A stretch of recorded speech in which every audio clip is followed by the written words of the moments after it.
La sculpture sur bois est un mélange d'imagination, d'art et de menuiserie spécialisée. Et pendant 30 ans, Nyunga Joseph a travaillé pour perfectionner ce métier. Avant la COVID-19, il vendait principalement ses pièces à des touristes qui rapportent des sculptures en bois comme souvenirs et cadeaux. Et il gagnait jusqu'à 1200 $ par mois. Mais depuis que la pandémie a frappé la Tanzanie, c'est devenu un combat pour simplement survivre. Nous avons été touchés de toutes les manières, d'un point de vue économique et financier. Nous ne pouvons même pas manger correctement. Nous recevons des repas par la grâce de Dieu, grâce à de petites faveurs. Depuis la suspension des vols par les compagnies aériennes internationales en raison de la COVID-19, le marché a perdu ses clients les plus précieux, ce qui a eu de graves répercussions sur plus de 600 artisans locaux. Beaucoup de sculpteurs sur bois ici ont utilisé une compétence qu'ils ont acquise il y a des décennies pour survivre et subvenir aux besoins de leur famille.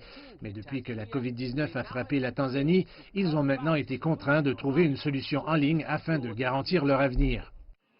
Créée en 1987, l'Association des sculpteurs sur bois tanzaniens a été la première à être enregistrée par le Conseil des arts de Tanzanie.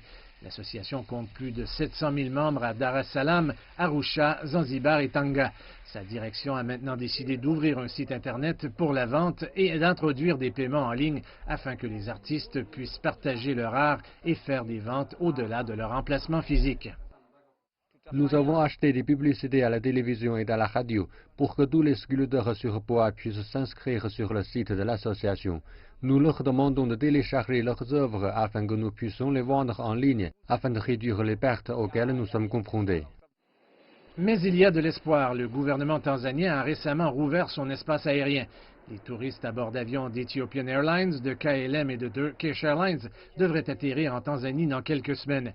C'est quelque chose qui pourrait être salutaire pour le marché alors que le pays rouvre son secteur touristique après près de 2 mois de fermeture.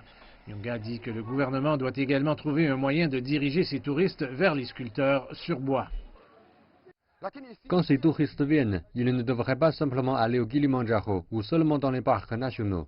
Ils devraient venir à Mwenge ou dans d'autres régions qui vendent des œuvres d'art basées sur la sculpture sur bois. Dans l'état actuel des choses, Nyunga affirme que les difficultés l'emportent sur les avantages pour les sculpteurs sur bois dans le pays. On espère que le gouvernement tentera de ramener le tourisme de la manière la plus responsable possible et les chances s'amélioreraient pour le mieux pour les sculpteurs sur bois.